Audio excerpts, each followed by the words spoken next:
पाकिस्तान की तरफ से यही पैगाम देना चाहते हैं कि आप एक दफ़ा नहीं 100 दफ़ा हमें हमारे ईमान को चेक करने की कोशिश करें। हमारे जज्बे इंशाल्लाह वही रहेंगे, किसी किस्म की हमारे जज्बों में कमी नहीं आएगी, बल्कि दिन ब दिन इंशाल्लाह जज्बे बढ़ेंगे। ये सारे काम ये हमारे ईमान को चेक करने के लिए किए जाते हैं। ये गुस्ताखियाँ, ये सब कुछ जो है ना, ये हम मुसलमानों के जज्बात को, हमारे ईमान की मजबूती को चेक करने के लिए किया जाता है। तो हमारा जो जज्बा पहले दिन से था, बाबा जी हमें दे के गए हैं, इंशाल्लाह उसमें दिन ब दिन जो है वो बढ़ेगा, उसमें कमी नहीं आएगी।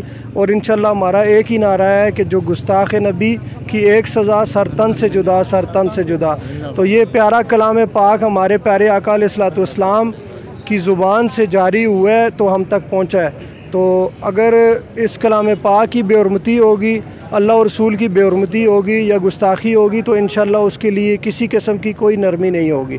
तो अल्लाह पाक जो है वो हमें अमल की तौफीक दे और इन ज़ालिमों के जुल्म से अल्लाह ताला हमें बचाए और अल्लाह पाक इनको नेस्तो नाबूद फरमाए। ये तो हुकूमत का काम बनता है ना जी, हम तो आवाज़ उठाते हैं, हमारा काम बनता है मीडिया के ज़रिए से, आप भाइयों के ज़रिए से अपना पैगाम रिकॉर्ड करवाते हैं। हमारा मकसद यही है इन लोगों को जवाब दिया जाए, सरकारी सतह पे इनको जवाब दिया जाए, इनकी मसनूआत का बाइकाट मुल्की सतह पे किया जाए, इनके साथ सफारती ताल्लुकात ख़त्म किए जाएँ, ताकि इन लोगों को ये समझ आए कि इन मुसलमानों का जो जज्बा है वो अपने अल्लाह और रसूल के लिए और उसके कलाम पाक के लिए जो जज्बा है वो बड़ा मजबूत है। और हम आइंदा कभी भी ऐसा कोई भी कदम उठाएंगे तो ये उसका रिएक्शन देंगे, और इसी से ही जो है हम अपना पैगाम पहुंचा सकते हैं, इसी ज़रिए से मसनूआत का बाइकाट करके, सफारती ताल्लुकात ख़त्म करके। लेकिन ये तो सरकार का काम बनता है, ये तो गवर्नमेंट ऑफ पाकिस्तान का काम बनता है जो साहिब इक़्तिदार लोग हैं।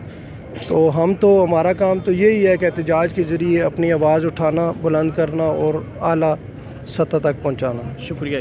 जज़ा बिस्मिल्लाहिर्रहमानिर्रहीम।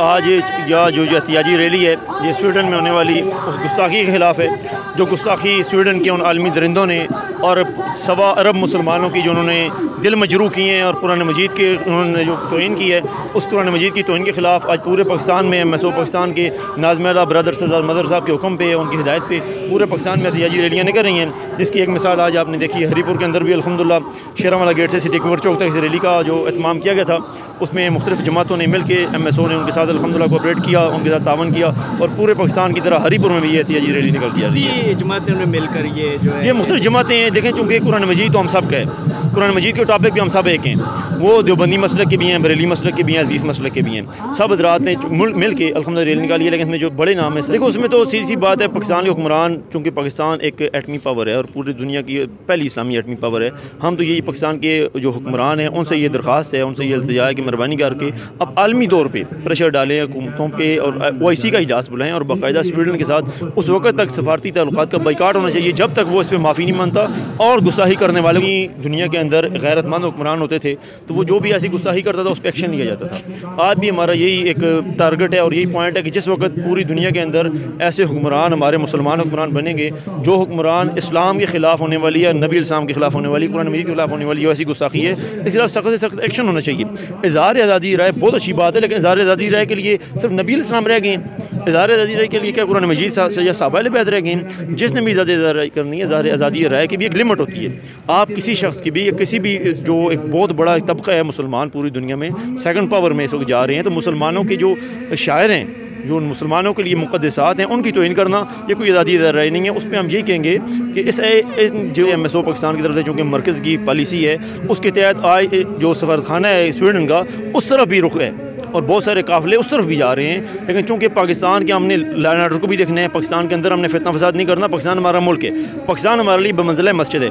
हमने यहाँ पे अपने लोगों को तो तोड़ फोड़ नहीं करनी ना, अपने लोगों की जलाओ गिराओ नहीं करनी। हमने पुरअमन तरीके पर पूरे पाकिस्तान में एहतिजाजों का ऐलान किया है। और यह मीडिया वाले हज़रात के लिए आपसे रिक्वेस्ट ये कि आप इस एहतिजाज को लाइव कवरेज दें, इसको फैलाएँ और उन लोगों तक ये बात पहुँचाएँ जो लोग पाकिस्तान के अमन के दुश्मन हैं या मुसलमानों के साथ वो गद्दारी करना चाहते हैं। जिस वक्त मुसलमान कोई एक्शन लेता है, फिर अब मिसाल तौर पे हम यहाँ पाकिस्तान में मौजूद हैं, हम तो यहाँ पे आप मीडिया के तवज्जुह से हम यहाँ बात कर सकते हैं, एहतियाज कर सकते हैं। स्वीडन के अंदर भी तो मुसलमान मौजूद हैं। अगर मुसलमान कोई स्वीडन वाला उठता है, वो उठ के गुस्ताख को कत्ल कर देता है, अपने ईमानी जज्बे की वजह से उस गुस्ताख का सर उड़ा देता है, फिर ये पूरी दुनिया के जो आलमी अमन के चैंपियन हैं ये फिर शोर मचाना शुरू कर